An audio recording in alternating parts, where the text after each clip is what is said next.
Dans le prochain épisode de Demain nous appartient, tandis que la police écarte un suspect, Barr et Louise deviennent les propriétaires du Spoon. Nor veut quant à elle quitter le mât.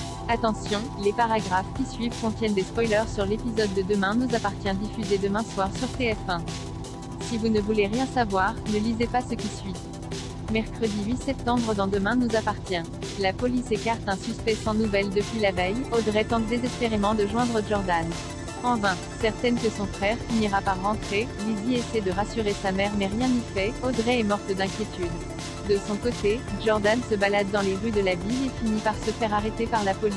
Au même moment, Raphaël sort d'une visite d'appartement avec Xavier lorsqu'elle aperçoit Martin plaquer Jordan sur le capot de la voiture. Curieuse de voir le policier agir avec autant de virulence, elle se présente comme étant l'avocate de l'adolescent. Au poste, Jordan clame son innocence. En effet, il indique qu'il séchait les cours et était chez lui à l'heure où Clément est décédé. Bien qu'il se soit accroché à plusieurs reprises avec son camarade, Jordan jure qu'il aurait été incapable de le tuer. Raphaël signale alors au commandant Constant que le fait que son client ne portait pas la victime dans son cœur n'est pas un motif suffisant pour l'accuser de meurtre.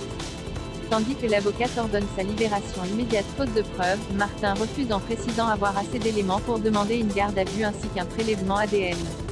Pendant ce temps, Mathilde avoue à Lizzie que c'est elle qui a dénoncé Jordan à la police. Un coup dur pour la fille Roussel.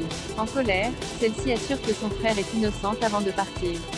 En parallèle, George a vérifié les antécédents judiciaires de Jordan qui a un petit casier contenant une plainte pour vol et plusieurs mains courantes. Rien de bien grave en somme pour le chef de la pointe. Toutefois, les policiers décident de maintenir sa garde à vue car c'est leur seule piste sérieuse pour le moment. À plusieurs kilomètres de là, Laetitia s'installe chez Irène. Encore dévastée par la mort de son fils, la mère du défunt cherche des réponses. Après avoir réfléchi longuement, il est évident pour elle que son fils a été assassiné par Jordan. Elle se rend au commissariat où elle croise Audrey. Immédiatement, Irène accuse Jordan d'avoir tué son fils mais Audrey ne se laisse pas faire. À quelques pas, Georges informe Martin que les résultats de l'analyse ADN établissent que les cellules épithéliales relevées sous les ongles de la victime n'appartiennent pas au fils Roussel.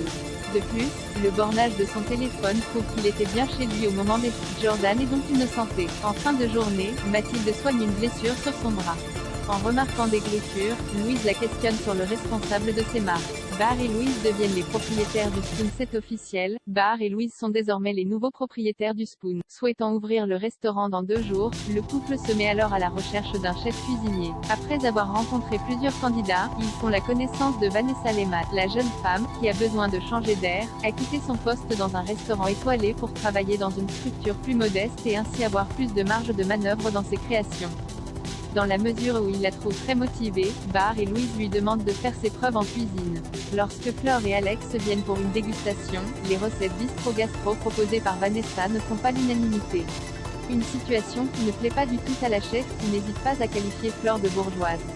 Même si Barr la recadre fermement, elle refuse de s'excuser d'avoir du talent puis retourne en cuisine. Vanessa étant de loin la meilleure cuisinière qu'ils aient rencontrée à 2 jours de l'ouverture, Barr et Louise n'ont pas d'autre choix que de l'embaucher.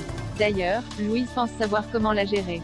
Plus tard, Vanessa propose une nouvelle recette à Alex et Flore. Ils ont beau la juger très bonne, la chef continue malgré tout avec ses remarques désobligeantes aux grandes dames de Barr. Louise, qui est persuadée que sa nouvelle employée est tout simplement vexée, assure que cela finira par passer. Nor veut quitter le mât. Alex apprend de la bouche de sa fille le drame qui a frappé le lycée Agnès Varda quelques jours plus tôt. Inquiet, il promet d'aller voir Chloé plus tard dans la journée pour prendre de ses nouvelles. Pour sa part, Judith est ailleurs et a le sourire aux lèvres. Tandis qu'Alex se questionne sur la bonne humeur de sa fille, il obtient rapidement une réponse lorsque Noah débarque au mât. Peu après, le jeune couple profite que l'ostréiculteur parte rendre visite à Chloé pour passer un moment d'intimité. De son côté, Nor rentre au mât et tombe sur Noah complètement nu dans le salon qui lui fait comprendre qu'elle va devoir s'y habituer. Une fois seule avec son amie, Judith lui confirme qu'elle est en couple avec Noah puis se confie sur sa nouvelle histoire d'amour. Par la suite, Nor croise Gabriel à la paillote.